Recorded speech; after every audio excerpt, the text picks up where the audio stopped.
So, Bloodlines 2 is here, and it's kinda good, with a bit of a question mark here.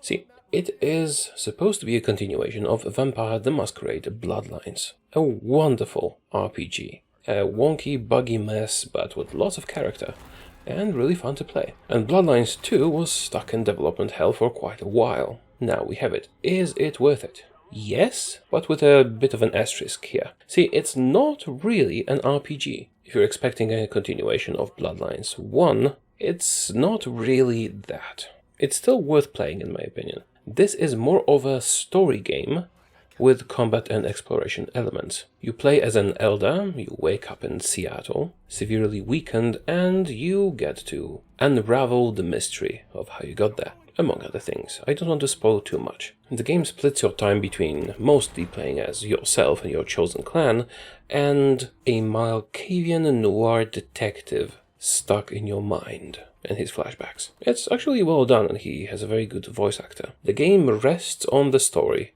and characters, partially because they're good and it's basically a story game, and partially because the rest is just not that great, although not bad either. Exploration is kind of fun. You get to run up buildings and then jump off them and glide between them in the air. That's kind of satisfying. As for the combat, I'm not really a fan of that, but it has its nice sides. Basically, you get no inventory, no weapons, no guns, no swords or armor. You just get some consumables and outfits. Combat is three things: your fists/claws, your blood powers, and using telekinesis to throw stuff at people, which can be fun if you find an explosive container of something, or a shotgun. Part of me kind of questions that if you find a shotgun, why not just hold it in your hands and use it as a shotgun? But that's how they imagined the combat, and I mean, it has its nice size. Still, the combat does feel a bit tacked on, a secondary element of this clearly story game.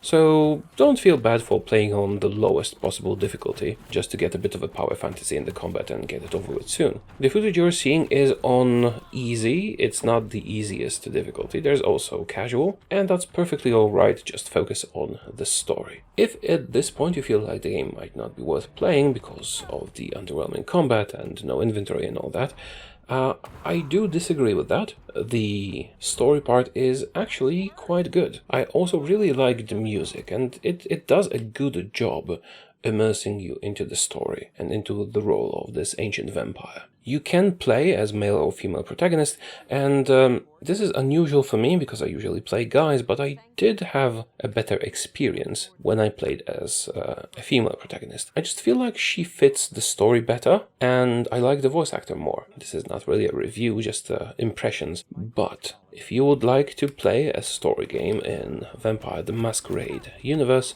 the World of Darkness, you should not be disappointed. If you want an RPG, this is not really it. If you prefer RPGs, I would suggest that you go and play the old one, just Vampire the Masquerade Bloodlines 1, and after playing that, if you still want more, if you still need more vampire story goodness, then play Bloodlines 2. That's about it, really, and all I can really say without spoiling the story. I enjoyed it, and you might as well. If you decide to buy it, please do use my referral. It's all down in the description, so I'll get a bit of a kickback from Paradox. But once again, if you're unsure, play Bloodlines 1 first. Long story short, RPG, not really. Story game, yeah. So if you want a vampire story game, do get it. And I will see you again very, very soon with some Europa Universalis 5. Goodbye.